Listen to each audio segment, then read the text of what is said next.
Welcome, everyone. Welcome to the Creative Conference. My name is Jamila Webb, and we are here today to discuss writing and the writer's room.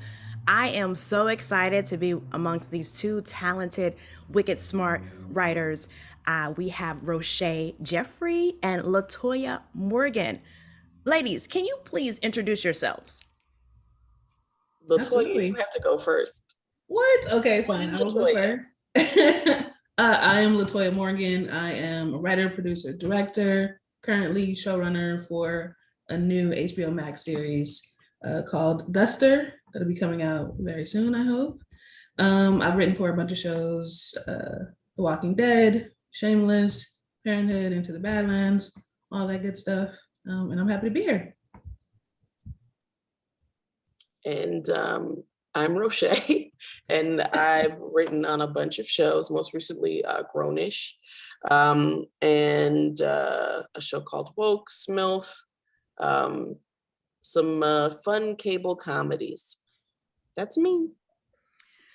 Amazing. They are being both very modest, you all. Like they basically gave you like the two sentence bio. But yes, we are amongst like, royalty right here. So I'm excited. Let's just kick things off. Let's just dive in. Can you all just briefly tell us your background and how you got started in writing, maybe like your background, your education, and how you got started? Yeah, my background is very much not in the film industry. I was a community organizer for a wonderful organization called the Children's Defense Fund.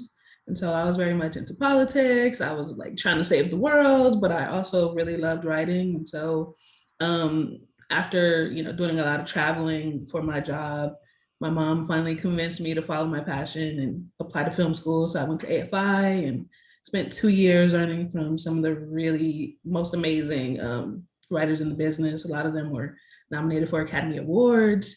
They were the ones giving me notes on my scripts, helping me get my writing better. And then I ended up getting my first job on Shameless through the Warner Brothers Writers Workshop, which we could talk about a little bit more later. But that's how I got my start. Shout out to mom, okay? Chasing dreams, not being a dream killer, right? Because Oh not yeah. all parents are like that. So shout out to mom. Thank you. Shout out. Rochelle, what about you? Yes. I guess my story is really long, but the short version is I've always been interested in entertainment. And when I was 6, I immigrated to the US from Jamaica. And one of the first things I ever did was audition for a musical. And so I've always kind of been interested in performance and musical theater all through high school. And then college came around, and being an immigrant, I was very practical. So my parents were like, you can only do 3 jobs. And I didn't want to do any of them because I don't understand math or science. And I could be a lawyer, but I would be bored to death because I can't read that much without falling asleep.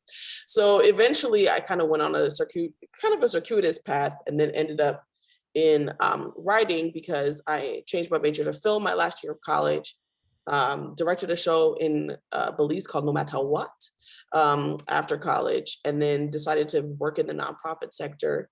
And then I think what happened was I read The Alchemist, and The Alchemist is a dangerous book.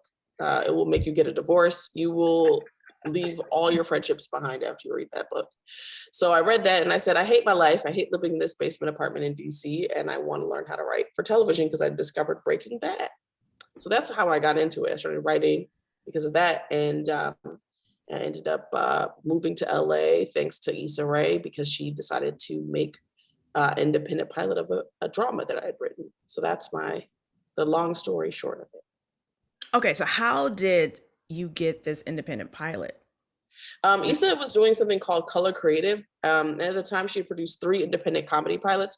And at the time, I was a serious person and I was a drama writer. So when the drama round came up, I had a pilot that was the first pilot I'd ever started to write. And it was me trying to recreate Breaking Bad, to be honest. And somehow she decided that it was worth making, but it didn't happen. We didn't actually make it, but it was the thing that got me to LA the second time. I moved to LA once, got broke, moved back to DC, and then this opportunity brought me back to LA. And LaToya, you are from LA, right? Born and raised. Born and raised, one of the few. One of the few, right? My city, yes. I love LA. You cut me, I'm gonna bleed some smog. But Uh-oh. Oh I no. love Oh LA. no. I love the city, yeah. Great. Okay, so it sounds like you all maybe avoided your calling and then eventually dove into it, accepted it, and said, yes, I'm going to do this. I am a writer. So, how did you find your voice as a writer? For me, it all came back to my mom, who we mentioned before. She was probably the most indulgent parent, but also, don't get me wrong, she was strict. But Okay. anything that I wanted to do arts wise, she always signed off on it. If you want to go see, 10,000 plays, if you want to, I would go in the bookstore and just want to buy all the books. And she'd be like, I don't know what you're gonna do with all this, but yes, we'll buy all of them. So for me, it was a combination of that, my mom being very, very encouraging. And then the other piece of it was just my own internal passion for storytelling. So I loved to watch like the Twilight Zone marathon that came on every year. I love to read Stephen King. I was obsessed with like certain writers, and I always wanted to be a writer. And I would always write little short stories and plays and make my poor brother be in them. And so it was all about a combination of me having that internal drive to want to do it, and then having someone who was encouraging, even though everything around me and especially in my neighborhood in South LA, there was not a lot of people that are just like, hey, I'm going to be a writer, I'm going to be a creative person, and that actually happening. So it was really blinding myself to the realities of it actually happening, or the possibilities of it actually happening, and just throwing myself into it full force. Nice, nice. Um, for me, I feel like I denied my calling because I was kind of taught as an immigrant that like you should follow a safe path. And so for me, it was just like, yeah, I'm gonna be a lawyer. I was on the mock trial team in college. That was the thing I was supposed to do. And I was actually not bad at it, I was good at like I was all American in mock trial and all that kind of stuff. But for me, it took really just recognizing that I had one life. And also I was young enough, I was old enough to know that the life I was living wasn't exactly what I wanted. I was like 27 when I moved to LA. But I was also young enough that if I had to start over, it wasn't the end of the world. Like it didn't feel like, and it's never the end of the world, but at 27, you have so much runway. So I think for me, that's the thing that kind of pushed me to do it. It was like, I have one life to, and it was The Alchemist, really.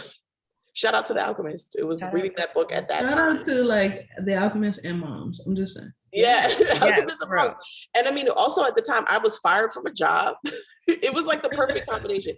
I was fired from a job at a nonprofit where I wasn't working because I just wasn't supposed to be doing that. You were wrong for doing that in the nonprofit space. As a I'm a nonprofit terrible worker, person. I'm just saying. I'm a terrible person. I was not saving the children. Let's just put it that way. I was trying to save the children. And they were like, "You've got to go." And I was like, "You're right." There's nothing to say. I'm trash.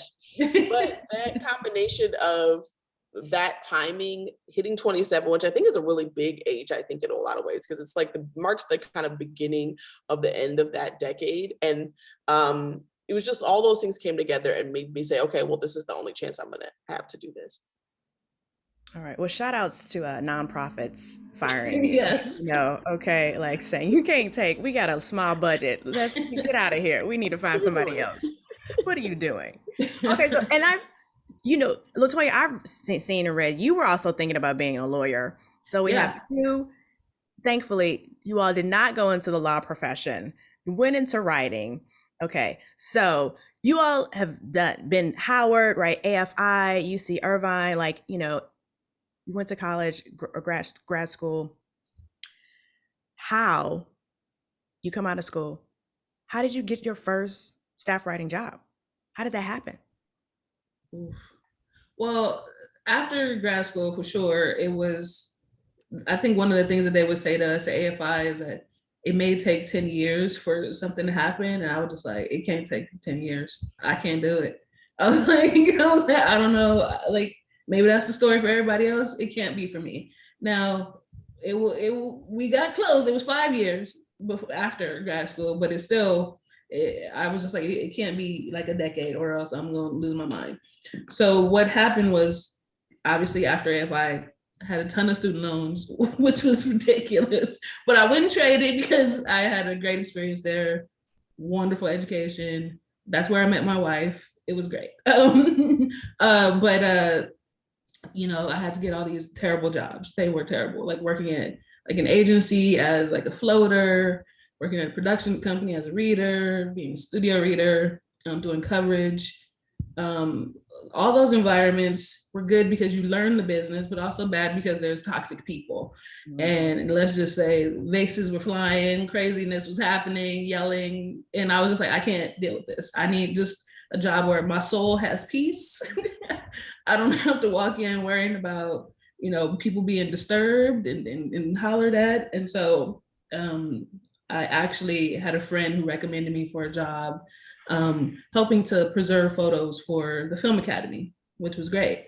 And so I got to do that on my own time and then just kind of write all the time. So I had like regular 9 to 5 hours. And I would just write stuff and apply to different fellowships and contests. 2 that were important to me were the Nickel Fellowship. I didn't win the Nickel Fellowship, but if you make the top 5%, they'll send your script out to a bunch of different places, you know, management companies, agencies, and that ended up being how I got one of my reps early on. And then the other one was the Warner Brothers Workshop. And that is, for me, the gold standard writing fellowship. And that's the one where they run it like a 6-month writer's room. And then they help you hopefully get on the show. And so that's how I got my interview for Shameless, and the rest is history. And so were you still doing, was it the photograph or the archival work when you got the job, when you got the note, you know, the call? Yeah. So I did that for like a year, and then there was an opening at Disney. And so then I jumped over to Disney and then worked in their archive for what for me was an excruciatingly long time, because all I wanted to do was just be a writer and in the writer's room. So it ended up being like 2.5 years. But you can't go wrong. Like, I had a nice paycheck, I had health insurance.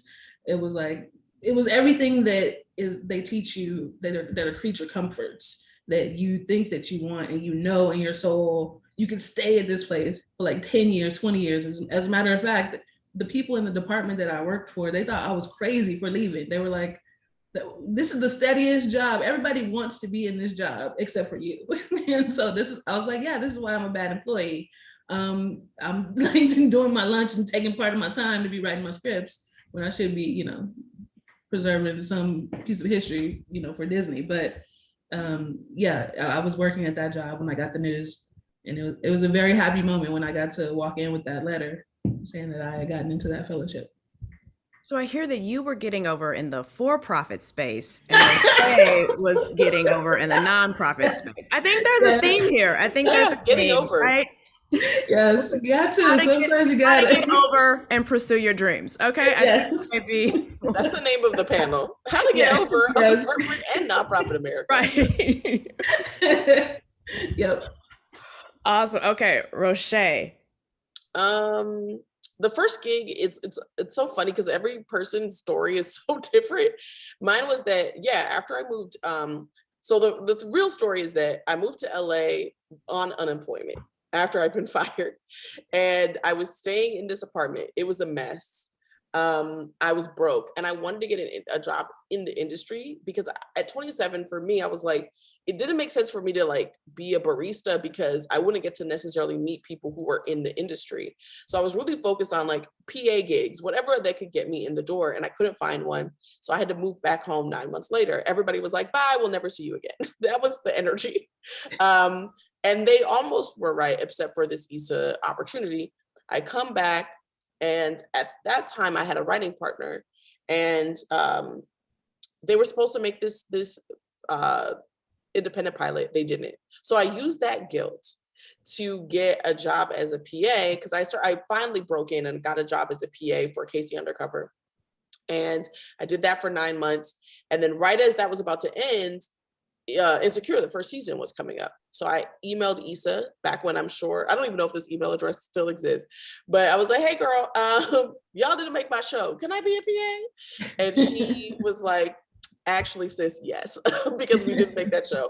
And so that's what happened. So I PA'd for that first season. But in the meantime, while I was even working on Casey Undercover, we worked for 3 weeks and we'd have a week off. And that week off, I'd be writing with my writing partner. I would be taking meetings. I would take coffees with people, networking, applying for different programs like Project Involved, which is how I know LaToya, because she was my mentor from that. And ultimately what ended up happening was, and this is the advice I give to people all the time, is that you have to try everything that doesn't sound like a scam, right? Anything that doesn't like sound like a scam, try it. And a friend of ours was like, hey, there's this organization, We for She. They are taking submissions for scripts written by women with female leads. I was like, I don't know what this is, and it sounds crazy, but you, I trust, let's do it. So we submitted this script, and it ended up getting on We for She's honorable mention. It didn't even get the top 10, it was honorable mention. And we ended up getting sent out to everyone. And that's how we got our first manager and our first agent and staffed on our first show, because they had an event in Hancock Park.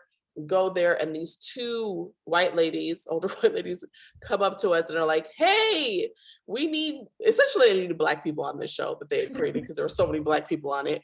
And they were like, you're Black, come on down. So we ended up interviewing, and we got the job. And so that one list got us so many things, but that one list wasn't just about, like, it wasn't just about getting on that list. It was all the work we were doing in the background. Like that week that I would have off when I was broke and I was still writing and meeting people and networking, like that's how you get the first staff writing the job. It's not just like getting onto that list. You can only get on that list if you actually have something to submit. You know what I mean?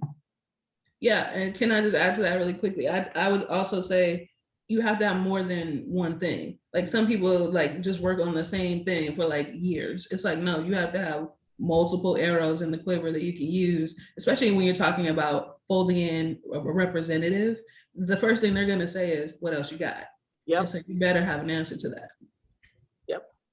So it sounds like you all were, writing, you had multiple scripts, and then also applying to these competitions and fellowships, getting in the top 10 or and so then because you were involved in these competitions, your scripts got sent out to people in the industry, and then you got represented, and then from the representation you were able to get your first staffing gig.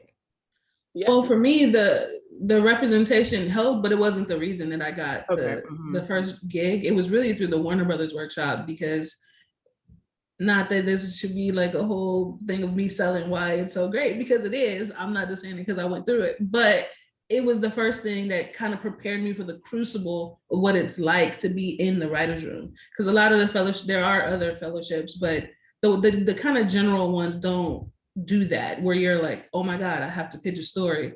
Oh no, I have to write an outline. Then I have to write a script. And so really being under that pressure to try to do that in a certain amount of time was supremely helpful to what I feel has been, some success in the writer's room. Okay, so Rochée, what was your first staff writing job? So it was Daytime Divas. It was a dramedy on VH1 starring one Vanessa Williams, the light-skinned one for Black people. Because most of the time people are like, which one is it? Well, there's Vanessa L. Williams. Yes. True. I mean, but which one is the L though? That's Vanessa? Our brown skin. Yes, Vanessa L. Vanessa L is brown. There's like truly only one Vanessa Williams. Yeah. So Vanessa Williams and Tashina Arnold were the two stars, and it was like a kind of a soap opera version of like The View, and the drama behind it. And it was on VH1. Nice. I'm just confirming because I know that. I thought, because I was like, Vanessa. It's America. Vanessa Williams was the L. Yeah, right. Because brown Yes. skin was the first. And so light skin had to add the L. That's what I remember this. Funniest Yes. conversation I have ever been a part of. Right. Vanessa Lynn Williams. Sorry, y'all. We just had to confirm that before, the folks come after us. They Yes. will come too. Right. So let's get it Vanessa right. L. Williams is Miss America. Yes. Yes, That's what I thought. because there was already Vanessa Williams who was already booking and working. She is And so- working now too. I see her in everything. She's like Yes, having a yes. renaissance. Yes. And the L stands for Lynn, not light skin. Light skin. Just so we know. We didn't make this She's up. already gone off the rails. What is that? I love it. I'm just saying. I hope y'all are entertained. Okay. So so what was the interview process like to get this first staffing position? I will. Oh, LaToya, you go. No, you go. Mine was crazy. So. So those ladies asked us to meet. I'm always skeptical. I always think in the back of my mind, there's a 10% chance that this is a scam and they're trying to recruit us into a cult.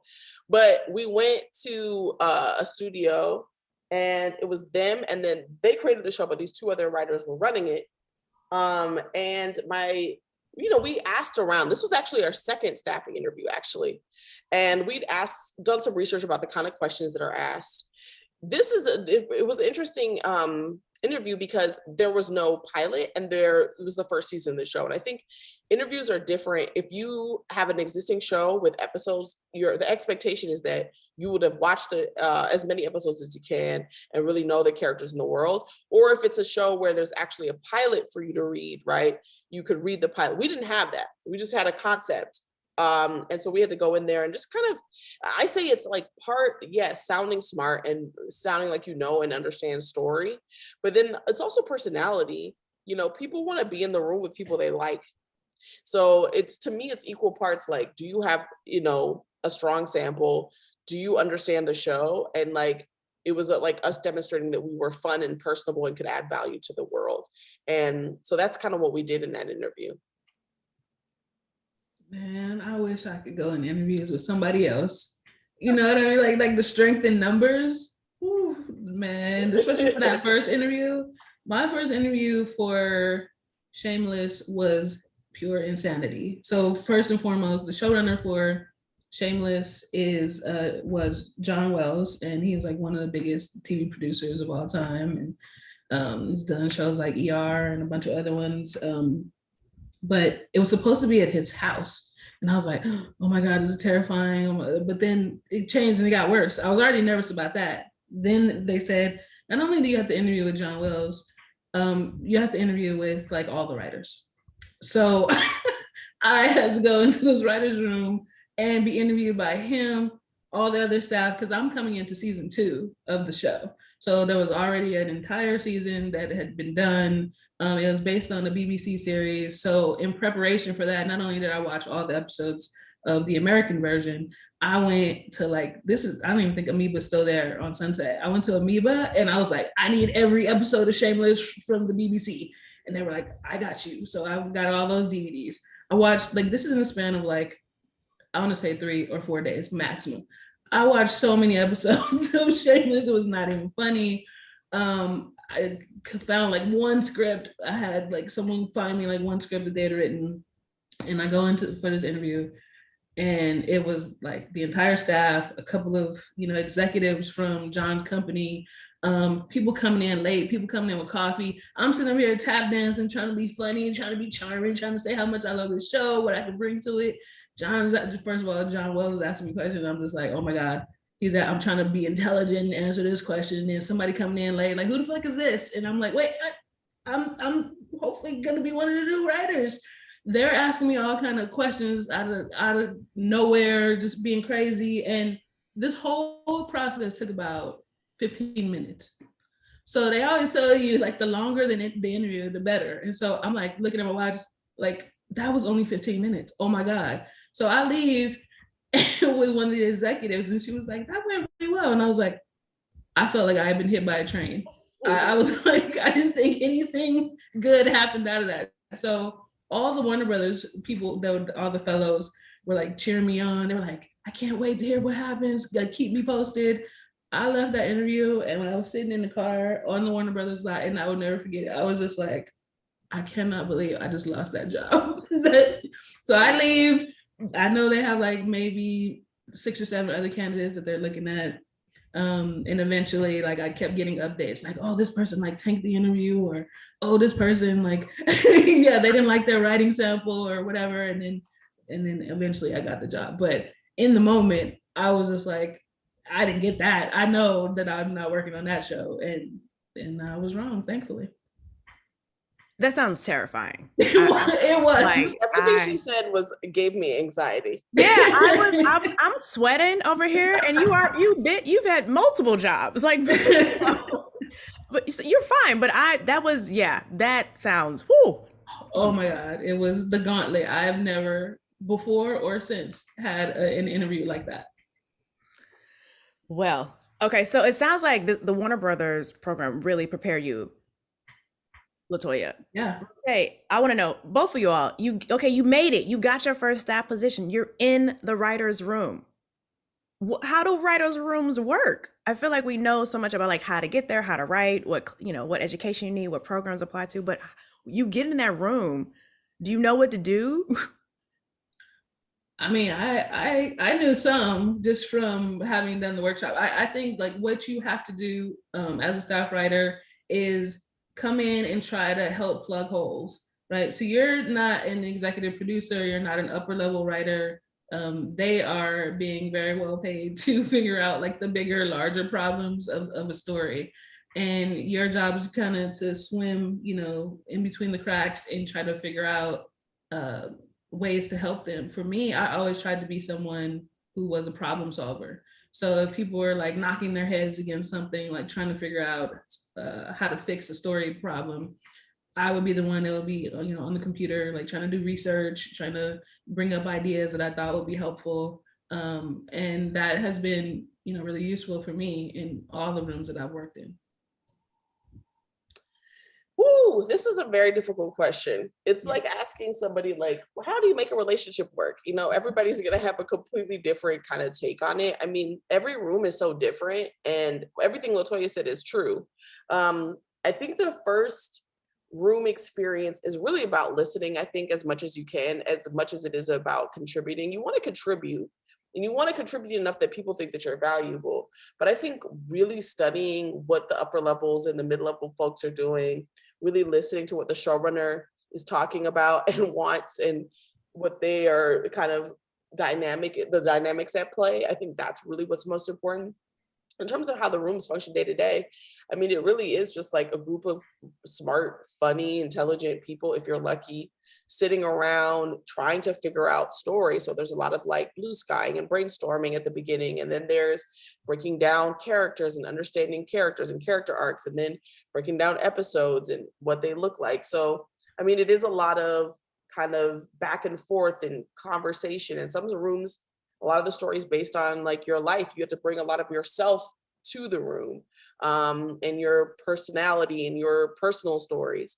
They can help to shape a lot of what happens. So I also think it's important for writers to be interesting and to have experiences that they can pull from, like live a little, because especially, in the shows I've worked on, like in the cable comedy space, so much of it is like, there are things I can point to on TV that have happened to me, like me being able to say, yeah, this crazy thing happened when I went to New Orleans, and let's put it on a show. You know what I mean? So I think a lot of what you do in that first year is like kind of learning and observing, but also bringing yourself and learning what to bring from yourself to the room, if that makes any sense. Yeah, I mean, it sounds like, you get hired because you are you, right? The showrunners saw something in you that they were like, okay, this person has a specific point of view. That's why I need this voice in the room. But that first year, it seems that there's a little dance of like, where is my place? When do I contribute? When do I kind of step back and defer or learn from, those who have more experience? So it seems like, did you all have someone to kind of call or talk to or text like, hey, this came up, do I say something or no? Or and I'm guessing maybe you all were the only Black women in the room in those rooms, or not? Not sure. I mean, I was. Yeah. I mean, you have people to call, like everyone, like there were so many supportive people within the workshop, and then you have your peers and your friends, but no one. This is the thing that people will not tell you. No one can really help you in the writers' room. Like you have to like help yourself. You know, you can make allies in the writers' room and partner. And if I had a writing partner, oh my God, I would have been so happy to like have somebody like that's all automatically like on your side and on your team, even if you don't, necessarily always agree with what they're saying. But I think you have to figure out a way to be self-sustaining in the writers' room, and you have to figure out a way. The one word that I'd say would come back over and over to, what I think you should be as a staff writer, and now even more so, now as a showrunner, is you have to be self-motivated, and you have to be like trying to come up with things even if they don't work. So you want to always feel like you're working and you're helping and you're contributing, even if the stuff doesn't land as a story. I need to know and feel like, oh my God, this person is thinking about this stuff. This person is trying to help me solve the problem, even if they don't come up with the thing that becomes the answer, if that makes sense. Mm-hmm. Yeah, and you also have to follow the lead of the room, because LaToya is probably, I'm assuming, just knowing her, a fantastic showrunner. There are some showrunners who are literally monsters. So this is true. So we can talk about that too. That's a different thing to navigate. For sure. Yeah, that's a different thing. And so you have to be careful and kind of study the room and study the showrunner and see like, okay, is this someone who wants to hear from me? Or is this someone who my best strategy here is to never speak? You know what I mean? No, you're right. You're 100% right. And I think LaToya is 100% right that if you have a great showrunner, your job is to show up every day. And I literally had a meeting yesterday. I had breakfast with a writer who's a staff writer in the room I was in, and never really spoke, right? And I gently said, look, you have to speak, because at the end of the day, the other staff writers are speaking, they're on it, they're hungry. And people, I don't like thirst, but I like hunger, if that makes sense. Don't be thirsty, don't be annoying, but like have hunger, like come in like, I have pitches, here's some joke alts. When the room's split, I want to feel like this staff writer is going to be additive and not just taking up space or detracting from what's happening. Like if and so I think there's it's really also about just understanding human dynamics and being able to study and understand like, okay, this showrunner's crazy, I'm just gonna sit over here and like pay attention. But they're not worth, I don't want to make myself a target, or if you're somebody like LaToya, then it's like, yeah, come in with your notebook of ideas. I guess, I think you're 100% right. And I think because I am a naturally quiet person, very introverted, that I had to force myself to be like, oh God, I have to contribute, because it was always terrifying to me. And so if I get worried when I see people who aren't contributing, because that is the number one thing that you have to do that I didn't know. I always thought like, oh, I'll be in the corner, I'll be on the typewriter. Like, no, like half of your job is talking. Half of your job is pitching something, selling somebody on an idea, whether that's in the room or at a studio or a network. And it's a lot. And so you have to start training yourself to get ready to do that all the time on a regular basis, for sure. And in the monstrous situations, you are goddamn right. You read the room, because there can be like a toxicity that you don't want to be drawn into. You don't want to become target. And that's when making allies in the rooms can be helpful. So if you have a showrunner that's very crazy and toxic, try to have like a mid-level or the number two, or someone that you can talk to, or that can shield you from it, and begin having those conversations, because some of it is very blatant, some of it is very casual, and then you got to be like, wait, did that just happen? And then that's when you got the group chat, and then you got to like start unpacking it there. So it sounds like along with writing, you all need a psychology degree to navigate the politics of the rooms and different personalities, the narcissist, the control freak, the shy, the passive aggressive, all this. So what mistakes have you seen people make, or you have made in the writer's room, and like how did you overcome them or get past them? I have made no mistakes. I feel like I get that vibe from you. no, Rochée. I have I get never it. in my I get life. it. Perfect. I think for me, the number one mistake I've made consistently is wanting the show to be great. You know what I mean? Like sometimes I think as a writer, like I'm a perfectionist and I'm very ambitious and I work really hard. And so sometimes I get into a room and I'm like, well, let's make this the best season of and the showrunner's like, no, I'm not interested in that. I just want to get this season done, right? I think sometimes you have to read and understand like what does this show actually require of you? You know, like so my biggest mistake consistently has been like wanting to like make things better. And then at a certain point I had to realize that this wasn't my show. I'm supposed to play my position. You know what I mean? Like I'm on the Lakers, I'm not the Lakers, right? Like I am a player on the team. I am not, this is not about me or what I want or what legacy I want. It's like, this is the showrunner wants to do A. Okay, let's do A. Because, you know, at the end of the day, our names are on the scripts, but nobody's going to be like, man, that show was bad. That co-EP, that story editor, that staff writer, they're the reason why, you know what I mean? Like, so it's like striking a balance between like doing a good job and also recognizing like what your role really is. Mm-hmm. Yeah, I think, you know, my biggest mistake like early on was really, again, it goes to that, like I wasn't always as forthcoming as a contributor in the room. So I'll be like observing, like, okay, that dynamic is happening. This is the person whose ideas always lands. I was trying to absorb a lot from all the people that I was working with. And then, you know, I would occasionally chime in here or there or whatever, but I always felt like, again, I am also a perfectionist or a recovering one, thank you. And I am like, very type A. So, you know, I want to always do well and I always want to knock it out of the park. And so I'm always like, let me get my idea perfect before I pitch it to you. No. That's not how the writer's room works. You know, your job every day is to go into the room and fail. Your job is to go in there and throw out ideas that may not land. As soon as I got used to that and got okay with that and got some scar tissue from that, the better I got in the room. So let's dive into some of the like technical aspects of being in the room. So how do you break story, and then like what are some of the, I think you feel like the key essentials are of a scene? How does that work? Ooh. That's again every single show is different in how they break story that I've ever experienced. Sometimes it's based on, depending on what kind of show it is, somebody comes in, they're like, I had a crazy date last night.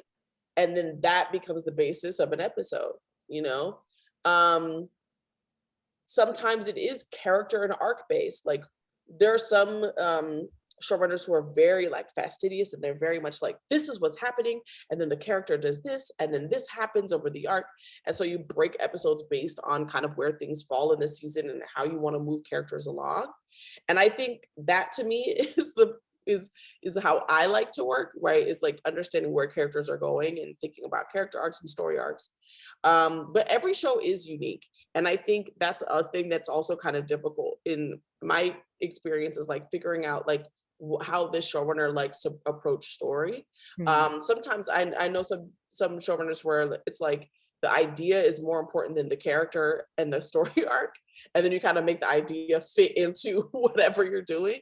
And then you have the showrunners who are the opposite, where the story arc, the character arc is more important than the coolest idea, right? And so the process is really like different based on that. I think that there's also a difference in the way a comedy room runs and the way a drama room runs. So, you know, I haven't been in comedy rooms that much. You know, Shameless is a dramedy, but I would say, you know, on the drama side, I've had the good fortune of working with some really meticulous showrunners. So the way that I approach story now is really, you have to know like the framework of what you're working in. You have to know the sandbox you're playing in. So do something, Rochée mentioned it earlier, like blue skies. We'll talk about, hey, what is this? When we came into Shameless for season 2, the first season had been all about the winter. And so we were like, okay, well, let's what would summer look like on this show? And so then it was like, okay, well, they would be out of school. Well, how would they make money? Okay, maybe one of the characters starts like a babysitting thing in the house, and like all the neighborhood kids go there. And then that's how the story starts, right?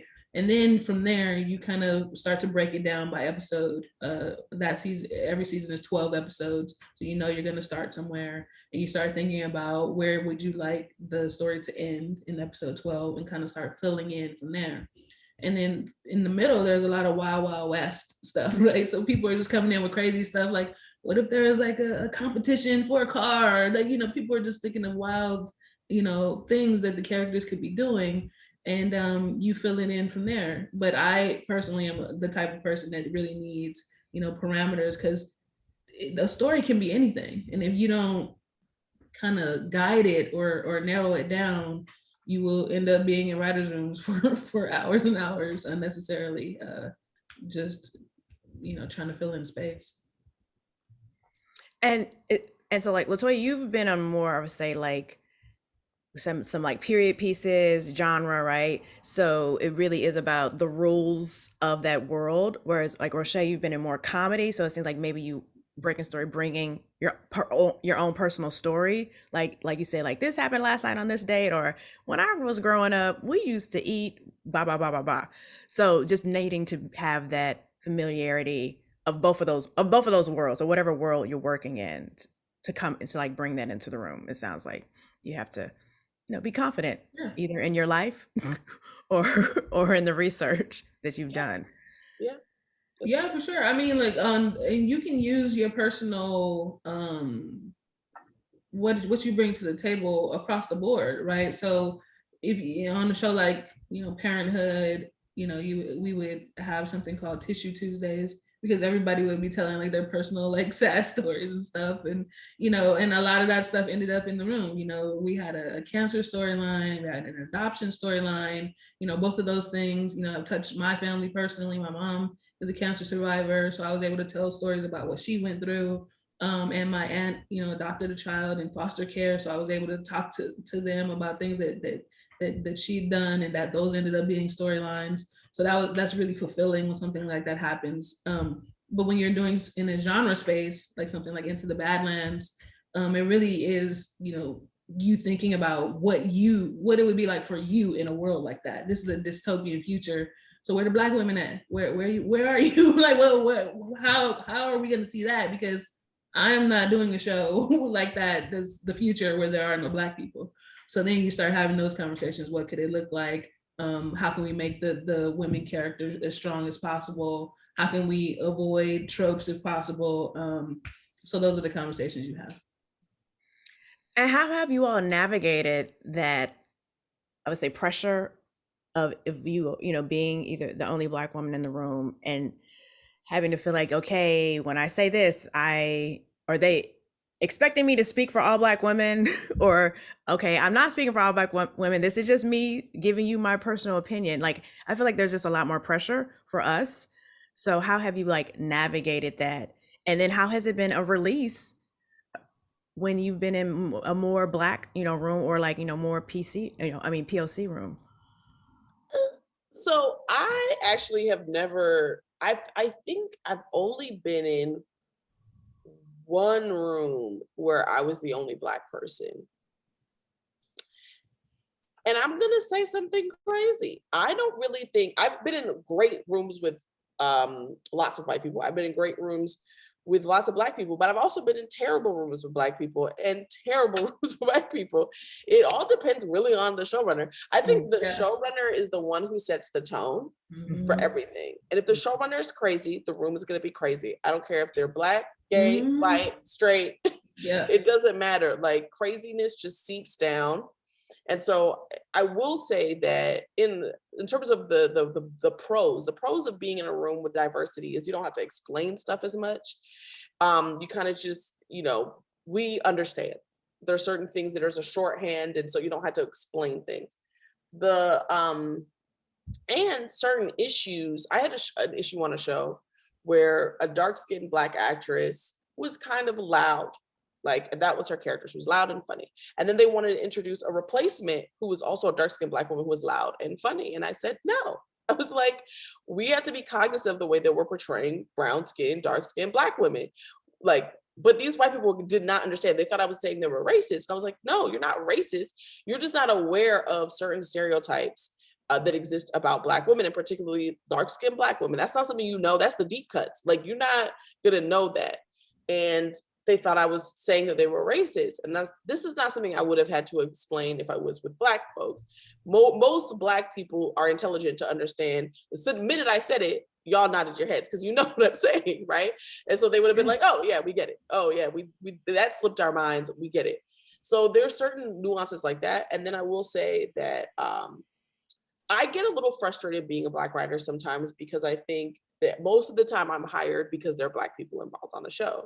And I want to be on those shows. I love that. But I also wish that there were more opportunities for people of color to write on shows where there aren't a lot of people of color on the show, because my interests go, I would love to write on Secession, not to say that Secession isn't a diverse room, but like, I want to see Black people operating and people of color operating in all different kinds of spaces. So it's a very kind of complicated journey as a writer of color, and also being a woman. Yeah, I agree. I think I have worked on a bunch of shows where I was the only Black person in the room, and those are mostly sort of in the genre space. And there is some pressure, not some, a lot, to be able to like make sure that these stories are told right. I think the good thing is I'm an Aries. I don't care. Like, so I will say whatever needs to be said. I will bring it up, and the more experience that I got, the more confident I got in that. And so even from when I was a staff writer, when something crazy would be happening with Black characters, I'd be like, no, we can't do that for Black people. We can't. And luckily, a lot of people listen. So, we were able to change stories. And then sometimes you're in a situation where no matter how many times you beat the drum and say, let's not do this thing, it's up to the showrunner to make that decision. And even if you are an upper level writer, I've been in situations where I'm like, hey, so there's only one Black character that's really important. I'm telling you, I'm on Twitter all the time. They love this character. If you kill this character and it's the only Black character, it will be bad. It will be bad. It will be a slap in the face to the Black women who have supported this show and supported this character. It will be bad. Oh, you still think we could just replace it? Okay. All right, bye. Cut to Twitter in flames after the shit airs, and then me getting frantic messages, and I'm like, but I told you. So you can only do what you can do, and so I'm getting DMs, people be like, hi, you let that happen? I didn't let it happen. You know what I'm saying? Like, I did what I could, and that's where it all, again, comes back to the showrunner being able to recognize the nuances of things. Like, what are things that are tropes? What are things that are fresh that we just want to see? How do we navigate those things and still tell powerful stories? And then also make sure that we're listening to everyone that sits around that table. That's when you wear your, listen to Black women t-shirt the next day in the room. Like, yeah, I try to tell y'all. Yeah. We had this conversation. And it happens across Hollywood daily. So it's a challenge. LaToya, you mentioned this a little bit. Rochée, I would love to hear, what do you feel like your superpower is? Like, what do you personally bring to the writer's room? LaToya, sound like you say like you're a problem solver, but maybe that's changed, No, that's that. And you have to do it even more, the higher you go in the room.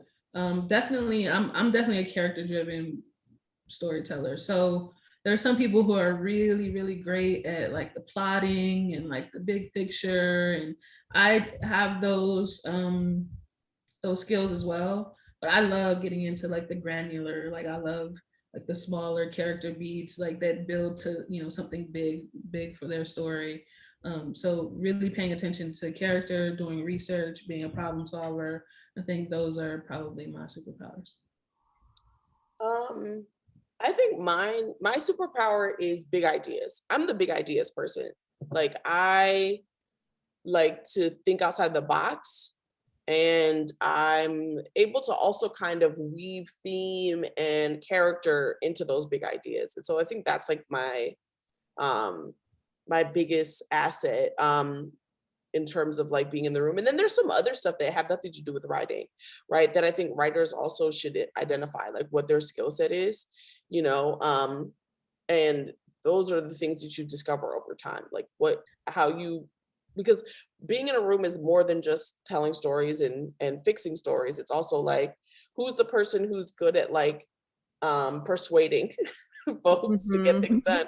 Who's the person who could corral the room? Who's the person who can motivate the room? Like those things are also important. And I think I have some of those skills too as well. That's probably, I love that you said that, because that's my other favorite thing. I am like a cheerleader. I was never an actual cheerleader, but I love like encouraging people.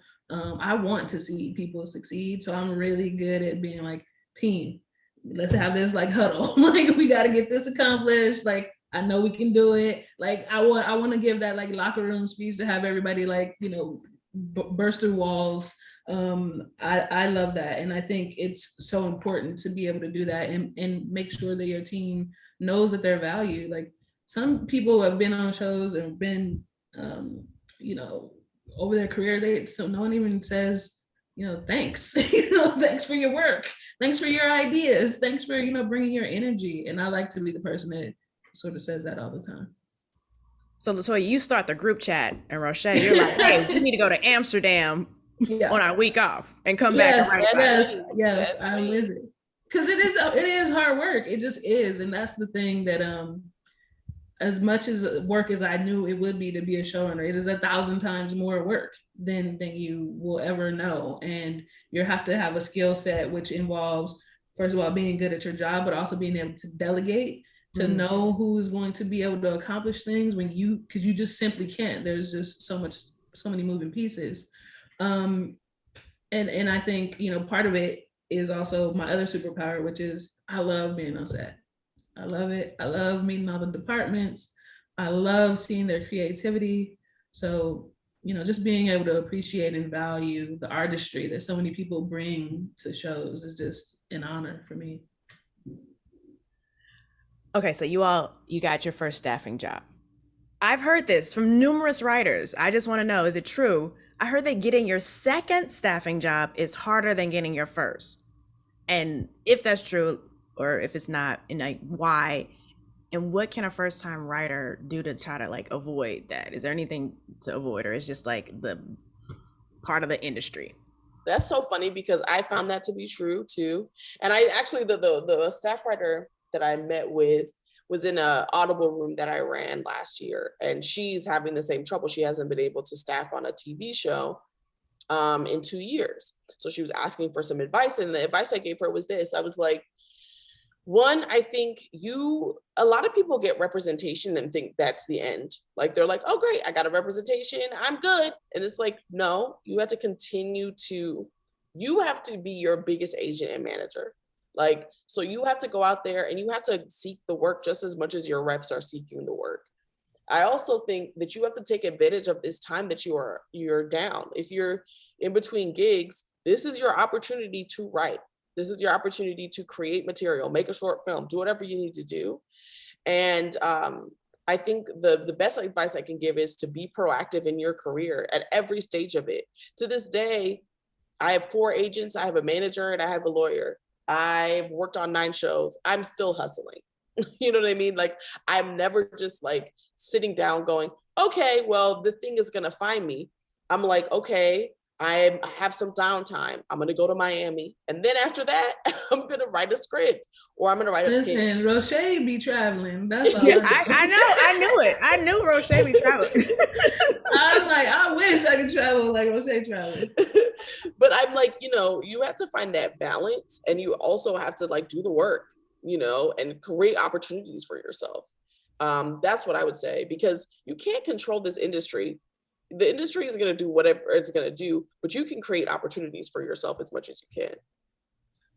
I 100% agree with that. And I would just add that part of that is, yes, you have the manager reps, but you also just constantly have to be writing new things. Like that is just the bottom line, essential thing, new, fresh meat, because that's all they're asking about. And sometimes like maybe you level it up by doing like a short or shooting something or giving them something that's visual that they can, put their arms around. But just new material, whatever shape it could be a comic book, it could be a short film, it could be a play. Just make sure you're always, putting that stuff out there. Yeah, I mean, my longest time between jobs that wasn't like purposeful was after my first job. And I ended up having to like drive for Lyft, and I had to do all this other stuff, even though I'd written like, I think 1 or 2 episodes of TV at the time. But what I did was I also wrote. And I think that's the thing that's important, because you can write your way into a job and into opportunity. Mm-hmm. And so LaToya's point is completely valid. Like you have to write, you have to create material. Yeah. So keep going, you'll break through. And then once you get that second job, third job's easy, right? Third's easy. No. It's still hard. What? Come on, y'all. Give the people some hope. At every stage of our careers, unless you're LaToya, every stage of your career, there will be difficulties and new difficulties. So now I'm a upper level writer, but it's also harder as an upper level writer because I'm not a seasoned upper level writer, right? So then these writers in these shows are looking at the budget and going, well, do we want to pay the same amount for a co-executive producer who's done 1 season versus a co-executive producer who's done 8 seasons as co-executive producer, right? So it's like, there's always, and especially, let's not even talk about the fact that we're Black women. And so there are always difficulties. Black writers repeat levels more than other writers, right? Getting from mid-level to upper level is very difficult. There's a lot of drop-offs that happen. And also Black writers get pigeonholed. So I remember I interviewed for Blackish, and the showrunner was like, it's a Black guy. He was like, you have a white credit? Like, sometimes we get pigeonholed, right? So there's always new difficulties. So I always say, like, don't expect anything to get easier. Like some people have made it. LaToya has made it. With J.J. Abrams, she has an overall deal with Warner Brothers. Exactly. This is like 17th overall deal. Yes. But the rest of us, 99.9% of us are not LaToya. Stop. No. Look, the point that you made that was excellent amongst many. Don't listen to anything she said about me. But the pigeonhole, that was something I was very terrified of early. So I think one thing that helped me was when I got those first reps is I talked to them about what I like to do. So yes, I have this job, and the first 2 shows that I worked on are very like family oriented jobs. And that is, I can do that in my sleep, bread and butter. I love it. But that's not my passion. That is not like exclusively my passion or what I love. So I really talked to them about, like, I love sci-fi, I love horror, and I had writing samples to back that up. So when opportunities came to like work on a period show like Turn, they knew that was something that I was interested in. So they were able to sort of bring that to my attention, and I'd be like, yeah, let's set a meeting. Let's see what we can make happen. So really being in a dialogue and having tough conversations with your reps, because they can't read your mind. And you also want to make sure that if they're going to be collecting that 10%, that they're earning that 10%. And I'm a very fierce advocate of that. Ashe. That.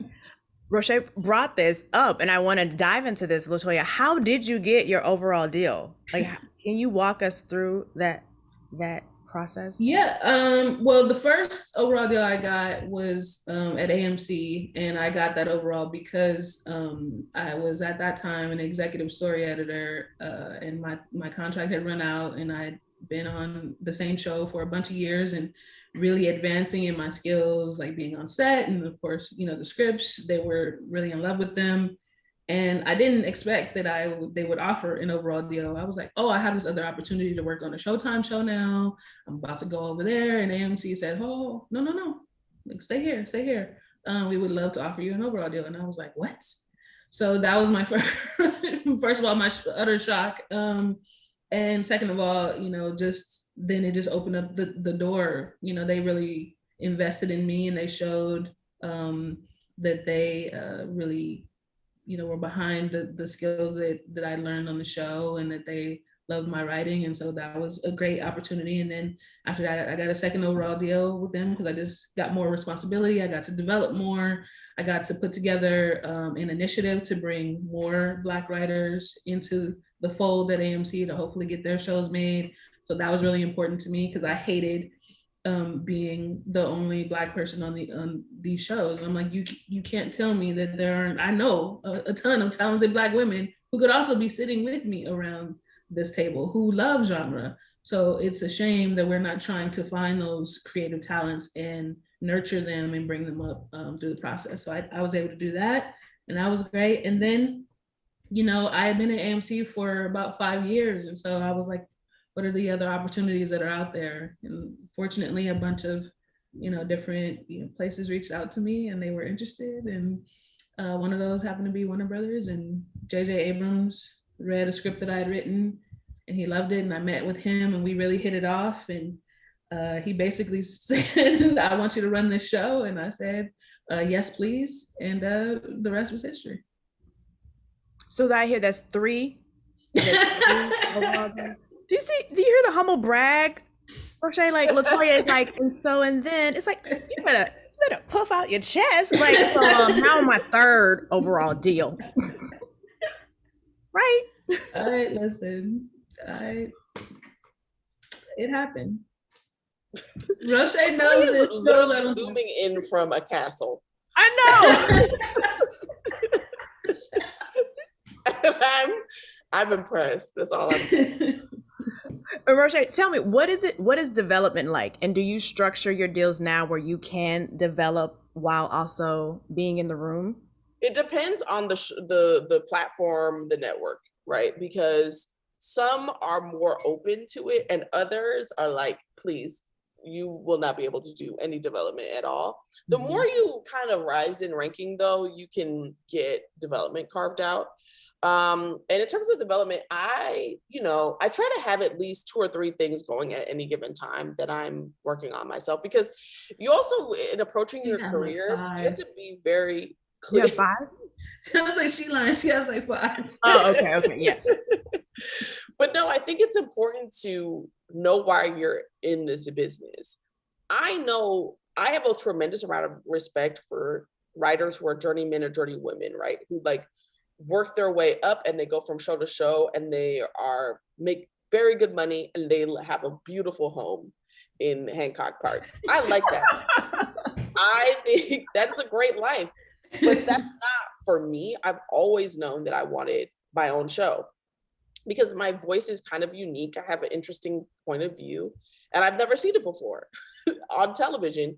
So my goal is to get it out there into the world. So I think development is a critical part of my strategy of like getting my own thing out there. So I'm always trying to work on, and I'm also interested right now in what's fascinating is there are different platforms. We don't just have like cable, we have streaming, we have network, we also have podcasts, narrative podcasts.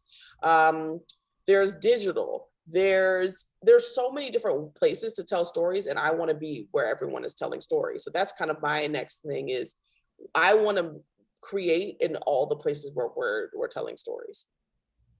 I love that. So can you actually both talk about this? Because LaToya, you are a showrunner, and then Rochée, when you are a showrunner, what are the important qualities a staff writer should have? Like the people who you want to hire, what should they have?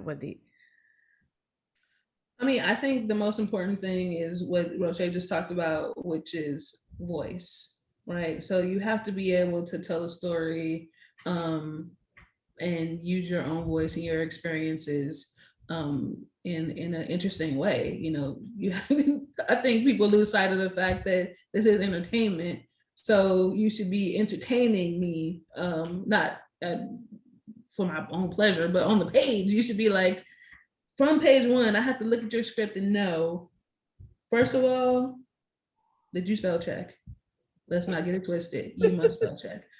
Because I have seen many a script. I was like, I can't, if you didn't even take the time to spell check this page, we're in trouble. Yeah. But that your voice is apparent, and you will know that from paragraph 1. And just how irreverent it is, even if it's a sad story, you have to showcase your voice, and you also have to make me feel an emotion, whether that's to laugh, to be scared in horror, to be angry, something that makes me want to continue to turn the page. Because I, having been a reader for a while, I have read hundreds and hundreds of scripts, and I would say 90% of them, I wanted to go to sleep after I read them. So that's what you don't want. You want to grab someone's attention, hold it, and make them want to have a meeting with you. That's inciting a nap. Never, not never, good. Never good. no. Not good. Inciting incident, yes. Not a nap. Not a nap. No, that is perfect. I 100% agree with LaToya. I will say this, as a staff writer, we kind of talked about it earlier. It's like your job is to listen and learn and contribute. And it's in that order, really. Listen, learn, contribute. And I will also say, when it comes to staffing, I had an assistant who had a script that was so crazy. I read the first page of it. I said, I'm sending this to everybody because it was wild. It was such a crazy idea, and it was so original, and her voice was so funny and irreverent and crazy. And I was like, people need to read this. So to that point, to what LaToya is saying about like, don't bore me. Everybody's got a script about a group of friends. Mm-hmm. I don't want to read it unless those group of friends are aliens who are in a sex cult. I don't need to read that script. Yes. Like, yes. Be original. You know what I mean? Like, try your best to, even if you do grounded material, a lot of my stuff is grounded, but like, what's the twist on it? You know, what's the entry point that makes me go, oh, that's a twist. I never saw that coming. You know, and that goes for when you're in the room too. It's like, try your best to be an original voice and have something interesting to say, and don't be afraid to lean into your voice. But also cultivate that voice over time. You know, make sure that you're really like, you know who you are and what you have to say. Yeah, to that point, I would also say a lot of a misnomer, I think, is that people say, oh, you know, write what you know. That's, yes, write what you know, but also, like Rochée was saying, put a twist on it. But I would also say, write what you're passionate about. Maybe you don't know, you know, all the things about whatever, the Spanish Inquisition, but when you write that script, like, write it in a way that I'm interested, that you take a new window into the story. I think that's very, very important. And I would also just say, one of my pet peeves in the room is, if you're going to bring up a problem, you better come up with a solution.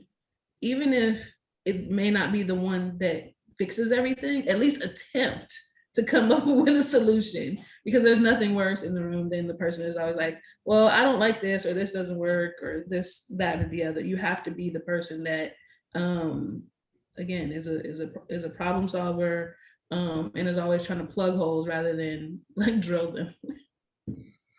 Let's dive more into these pet peeves in the room, LaToya. What else? I don't think that's the only one. That's not the only one, right? I don't have that many. That one irks me more than anything, because it stops the momentum of the room, right? So everyone's like building, everyone's working together, and that doesn't mean don't point out something that doesn't make sense or that's a logic problem, but it's just like, also do the extra work of being like, hey, I don't know if this is the right solution, but maybe we can do X. At least something where you're offering up, and then that'll give people, you know, something to jump off of and build on. But my only other pet peeve is, if you have the luck, the fortune, and the skill of being in the writer's room, if someone is asking for help on something, you got to be ready to jump in. This is a team sport. So I have been in a situation where, and it only happened once, but I never forgot it. And I tell this as a cautionary tale.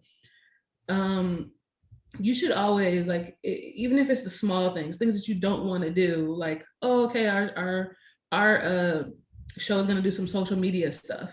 We're going to be, you know, putting some stuff up. Like, obviously the showrunner has a million things to do, can't do it. Maybe you as the staff writer or you as an assistant may be asked to help with something.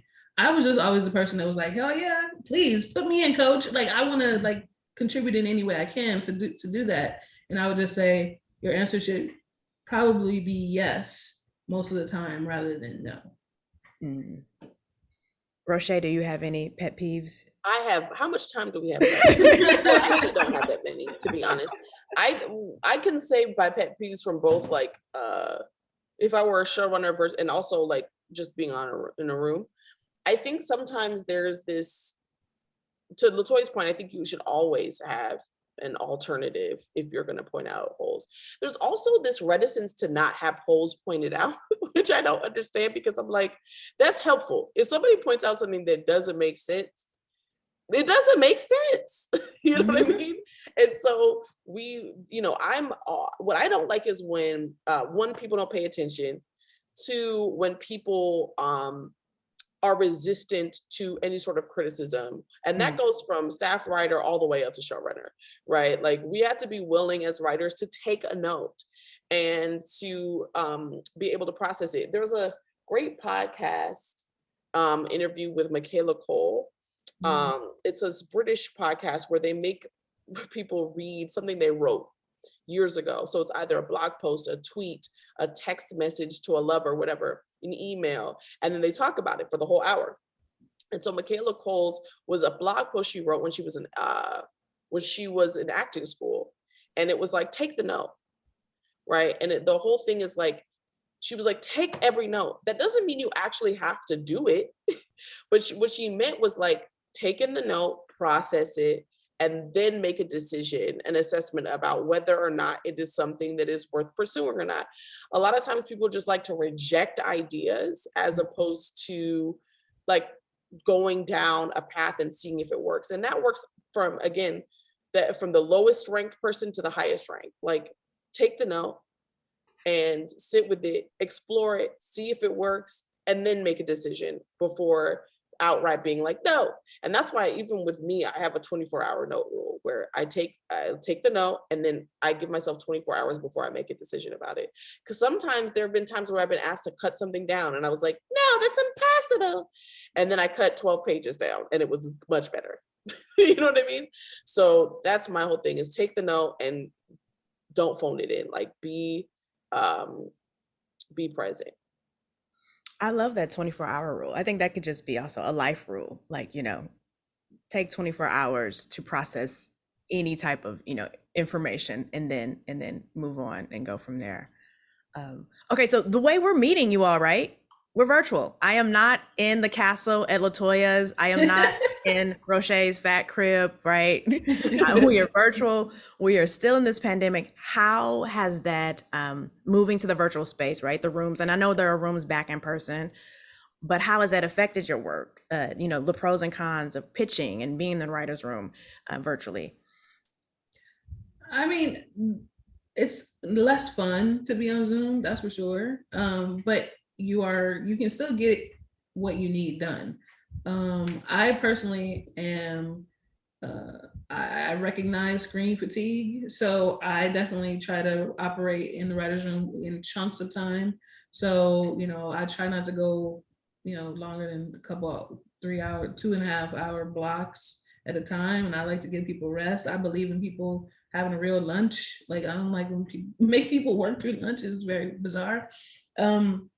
So I personally do enjoy not having to fight through traffic all the time, or to find the parking spot for these general meetings and be racing and running. And so there are some pros to it, but you can still have fun. It's just there's degrees of fun that you can have on Zoom, for sure. Yeah, I've been on a couple of Zoom rooms. To be honest, from a selfish standpoint, I don't want to go in person. It's terrible. Traffic is garbage in LA. You waste your whole life in traffic. Yeah. And I don't actually think it's more productive, to be honest. I think it's more fun to be in person. Mm-hmm. And I think, especially in comedy, you get a chance to bond more. But in terms of actual productivity, scripts are getting written and they're being shot and they're funny. You know what I mean? So the work is getting done. I think the ideal model is a hybrid model where we maybe meet in person 2 or 3 times a week and then we Zoom the rest of the time. I think that for me would be ideal because it does present some challenges. It's not to say that Zoom is a perfect way to run a room, but I do think that in some ways, if you do it well, because I did a week-long Audible room that I read, and I will say, because we didn't have long hours, we were very focused because it's Zoom. It's like 2 hours in the morning, lunch, 2 hours, and we're done. And everything got done. And it was actually way more productive than sometimes being in person, where you end up spending 2 hours talking about lunch. You know what I mean? So there's there are pros and cons to it, and I hope we kind of adopt a hybrid model going forward. I just don't think there's any way to go fully backwards. So because when you have worked in the Zoom environment and you see how efficient it is and you see how much you can get done, I don't even know how you go back. I mean, yes, it's great to see people in person. I miss it. I love it. I'm starting to do more of it now, but it is far, far more efficient to do it over Zoom. And if I was a studio person, I'd be like, you know what? We keeping some version of this somehow, it just makes sense. And this way, Rochée could be in Miami, right? Oh, trust me, I have been. And I've known writers, the last show I was on, somebody was in Hawaii for a month. You know, like you do it from wherever, and it also opens up who could be in a writer's room, right? Like and a lot of writers left because LA, expensive. You could own 17 houses in Atlanta for what we had to pay for one house in a basic house in LA. So I think that there's a lot of room for that as well. I think it opens it up because I have a friend who lives in New York and writes out of New York. Before the pandemic, she was working on New York, exclusively on New York based dramas, and now she can work on anything. Yep. Nice. Well, it sounds like there are, aspects of it that hopefully will stay, because it sounds like it's more efficient and saving, and that gives us more time to have a life outside of work. So if it is possible to have this work-life balance. You all, this has been great. I just want to know, what is something that people don't know about writing for TV? Like this something, like maybe something that you wish you knew starting out, or that you're like, they didn't tell me about this. If I had known this, I may have pursued that legal degree, No.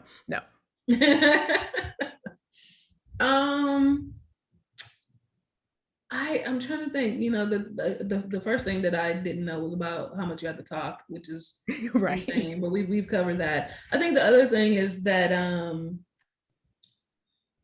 some of this, like, you can't control like the outside forces. You can't control like the network. If they're going to buy your show, you can't control the studio. Well, all you can control is you. And so I think it's really important for writers that are starting out, especially, to focus on making sure that you are giving yourself the best chance to succeed.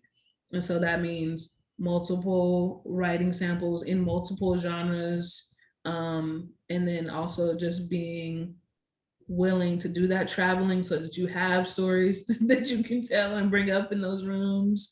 I like to go to like art museums and just get filled up and just get inspired, and then just talking to people. And that doesn't mean you have to they have to be some scholar. Like, talk to the grocery store man, talk to the postal person, the airline stewardess, whatever. Just really being curious about people. I think that has been something that has taken me really far. Yeah, to build on that, I think everything that you said makes so much sense to me, and it resonates. And I think that I think people think that writing is more glamorous than it is, and it is to some extent, but it's a lot of hard work. And it's not just a hard work in terms of the craft, it's also a hard work in terms of the people. It's not an easy business to navigate. You need a therapist. I actually feel like there was somebody who won an Emmy and they thanked their therapist, and I was like, thank you, because I will be doing the same. They should be listed on your IMDb, Pro. It is a difficult business.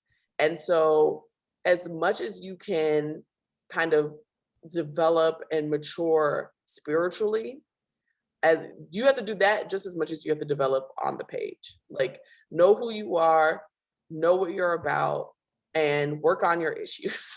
Like, because it's not all fun and games. It's a brutal business, and people will try to lift you up, and then there'll be a lot of people who will try to put you down.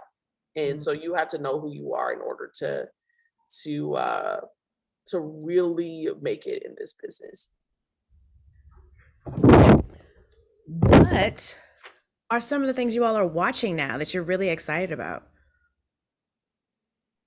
Ooh, well, I would say the thing that drove me the most insane is Euphoria. I was watching that. I was like, whoo, man, that high school is something. I'll just say that. It was quite interesting. I love seeing the Twitter chatter about that. So that was fun. I'm a big sports fan, so I've been watching Winning Time on HBO, which is a really cool show that I like. And then the new season of Atlanta. Yeah, I just started the new season of Atlanta. To be honest, am all TV'd out. I just started watching reality TV. I just started watching The Ultimatum. There's a certain point where I watched so much TV during the pandemic as a way to stay sane that I don't even want to watch TV, narrative television anymore. I just want to watch people be stupid on television. That's where I am. That's the mode I'm in. Well, that's why I'm with like those competition shows on Netflix. So like anything where they're like building cakes or making desserts or Great British Bake Off, like that is for me. I love it. I love that kind of stuff. And the truth is, I think as a writer, what ends up happening, I find, and LaToya might disagree with me, but after a while, TV becomes less fun because we know how the sauce is made. So you kind of know what's going to happen sometimes. Like you're way ahead of it. And then, so it becomes less fun in a lot of ways. So there are very few things that still surprise me. And I think that, so sometimes I take a break so that I can enjoy it. So that's where I am. Ultimatum, Love is Blind. I was gonna say Love is Blind. Love is Blind. No, what about, what's Ultimatum though? I know Love is Blind. The Ultimatum is the messiest show you'll ever watch. It's from the Love is Blind producers. It's couples who, one of them gave the other ultimatum about getting married. Mind you, all the couples are 12 years old. They're like, I'm 23. And if he doesn't marry me, I'm like, girl, are you insane? Anyway, it's the messiest thing. And you know why I say it's also interesting to watch reality TV? Because I think they have some of the best characters on television. See, like, but then you start to see like the producer's hand in some of the stuff, and that's when I'm like, oh, okay, see, it's not real. It's not real. So that's the part of like, it's scripted. It bothers me. Okay, so you, in your free time, you all are, to kind of zone out, watching reality TV, with everything's going on. There's a lot of content out there. Rochée, you mentioned just like even the digital space and podcasts, right? With everything that's going on with networks and streamers, like, what do you think the future of TV writing looks like? I think it'll be bigger, Blacker, more women. It just has to be. Like, we're just like, it's a war of attrition at this point. They have to allow, and we have to demand, more opportunities for Black writers, queer writers,